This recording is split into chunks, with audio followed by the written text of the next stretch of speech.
Veux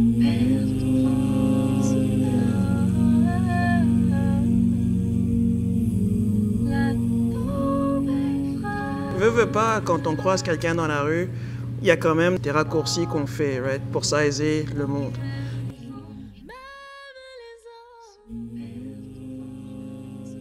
Peu importe d'où on vient, il y a quelque chose en commun qu'on peut aller exploiter puis qui nous fait vibrer sur une même fréquence.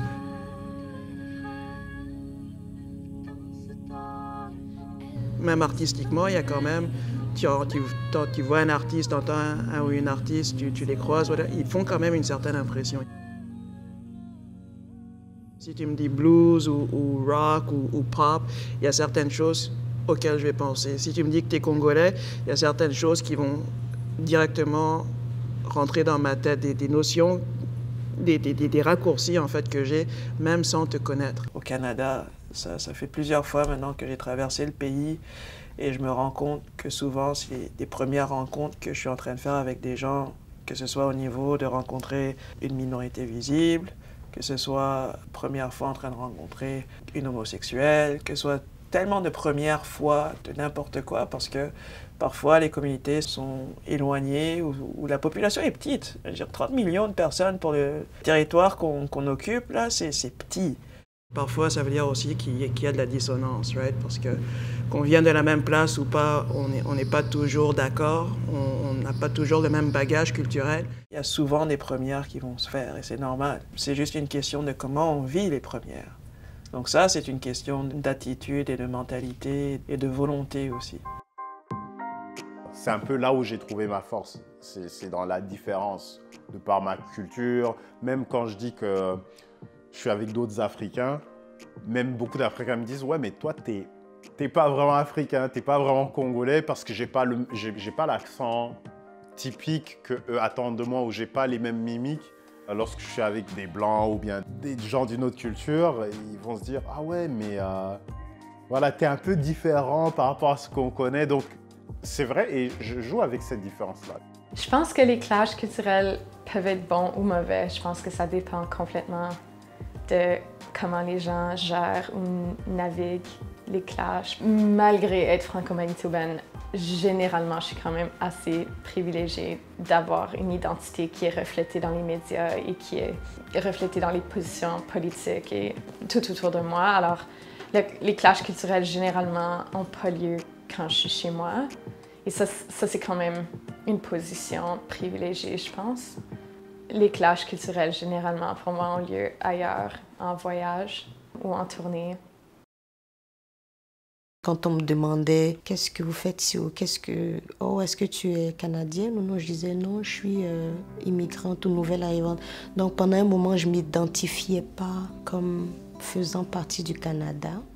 Jusqu'à ce que je commence à m'intégrer à la communauté, puis à participer aux activités, comme à connaître la culture, à commencer la musique aussi parce que je chante depuis longtemps. Mais quand je suis arrivée, c'était pas vraiment des priorités. Il fallait s'adapter, c'était un nouveau pays. Je partais à l'université de Saint-Boniface, donc il y avait d'autres réalités auxquelles je faisais face.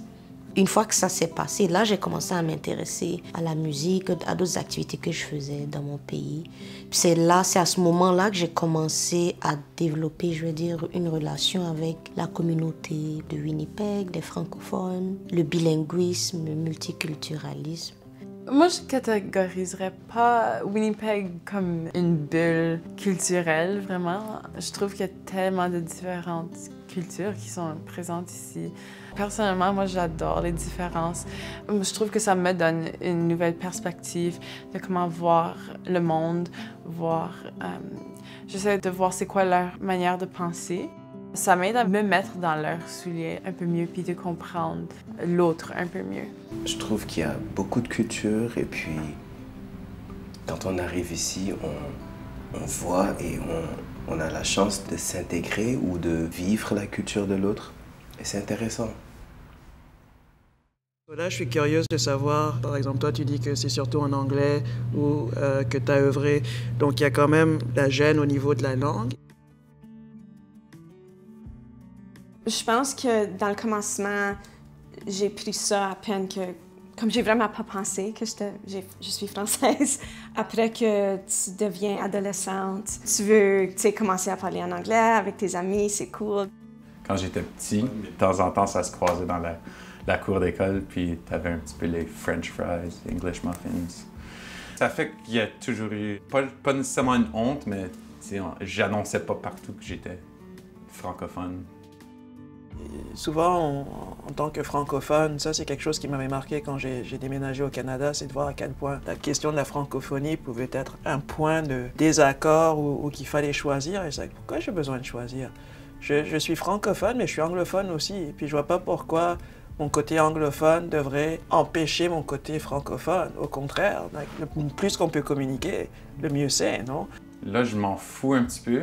Je me dis que c'est d'où je viens, c'est qui je suis, ça fait partie de mon héritage. C'est vraiment important pour moi-même, pour ma famille, c'est mes racines.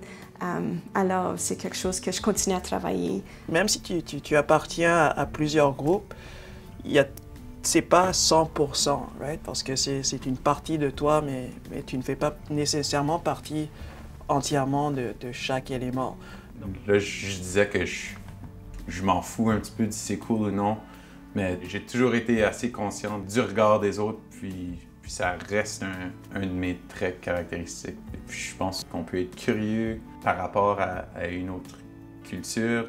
Ça ouvre la porte déjà à quelque chose de bien qui peut se produire entre ces mondes-là. Je pense que ce projet est un très bon exemple de stéréotypes, etc. Parce que moi qui suis noir, venant du Sénégal, on me met en jumelage avec Rihanna qui est d'ici. Alors c'est vraiment deux styles différents. On dit souvent les opposés s'attirent. Parfois c'est vrai, parfois c'est pas vrai. Donc je suis pas toujours d'accord avec ça. Mais je crois que la force c'est que tu vas découvrir quelque chose que tu n'as pas, quoi. A priori, on n'a rien en commun, sauf qu'on crée quelque chose de magique. Et ça me fait triper. C'est là où tu te rends compte combien on a en commun, puis combien ce qu'on fait est universel. Et ça, c'est pour moi, oui, le plus bizarre ou le plus inconcevable, le mieux c'est.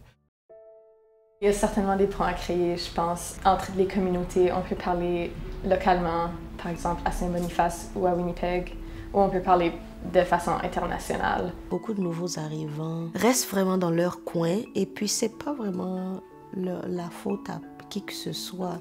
C'est juste que ça prend du temps de chercher à connaître l'autre et puis de s'ouvrir à quelque chose qui est différent. Puis là, je trouve que ce projet-là, c'est pas nécessairement un premier pas, mais c'est un pas vers une communauté plus saine. En voyant aussi l'histoire des Autochtones, j'ai aussi découvert beaucoup de choses qui m'ont troublé. Mais après, je me suis rendu compte, ok, ça fait maintenant partie de la vie ici. J'arrive à voir le bien et le mal, le positif, le négatif. Mais tout ça, maintenant, je l'ai intégré dans mon expérience. Et oui, ça m'a aidé même à être encore plus intégré à la vie au Manitoba. Parce que, en fait, tu peux pas juste vivre dans un conte de fées. Je pense qu'on est tous des immigrants. On a tous venus de quelque part d'autre. Je trouve que c'est vraiment important de faire des voyages. C'est en faisant des voyages qu'on découvre beaucoup de choses. Et la première des choses, c'est la culture. C'est renfermé dans une seule culture. Pour moi, je trouve que c'est pas une bonne idée. À force de chanter, j'ai fait plus d'amitié. Donc c'était vraiment une façon pour moi aussi de socialiser et puis de connaître la culture en fait. Ça passe beaucoup mieux par les arts. C'est ça. Ça, c'est l'une des choses que j'adore des arts et surtout de la musique. C'est que ça vient nous chercher de façon transcendante à l'origine. Après un certain temps, tu commences quand même à comprendre d'où vient l'autre. Puis ça s'incorpore dans ta façon aussi de faire. Ça présente une culture à une autre et puis ça permet d'enrichir les deux. Si on prend l'aspect musical, ça me fait vraiment voyager. Parce que son style et mon style est complètement différent à côté. Moi, je suis à gauche, lui, il est à droite. Et en faisant quelque chose avec lui, une chanson, je voyage vers la droite, où il est. Ça peut faire voir d'autres possibilités.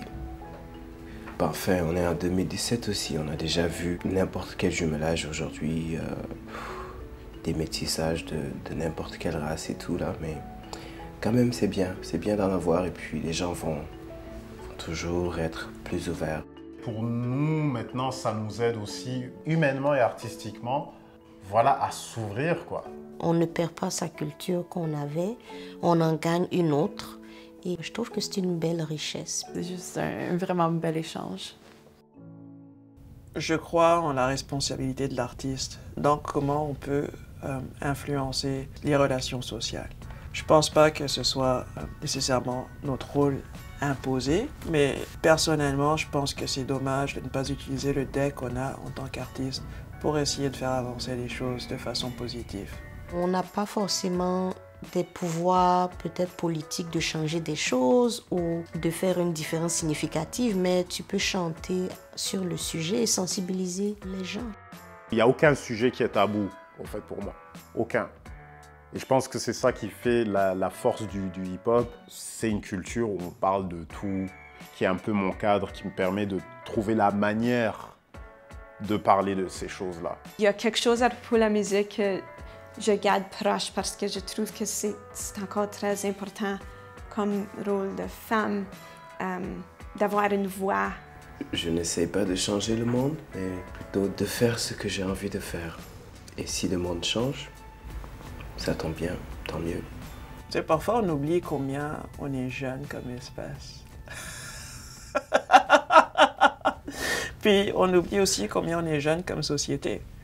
Et on oublie combien récente est l'histoire des droits.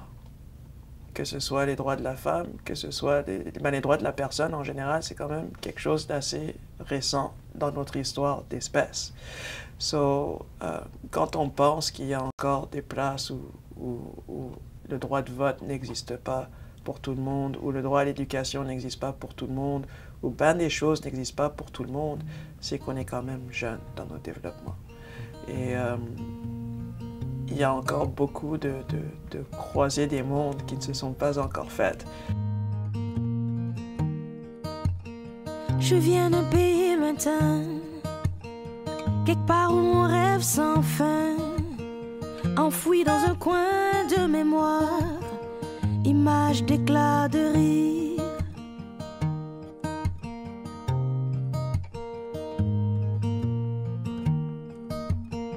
Je viens d'un pays lointain, quelque part aux confins du monde, l'impression qu'il y manque de tout, pourtant on a mieux que tout.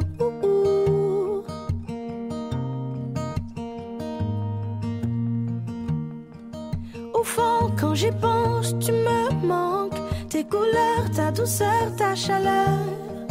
J'entends ta voix chanter la mélodie de mon retour.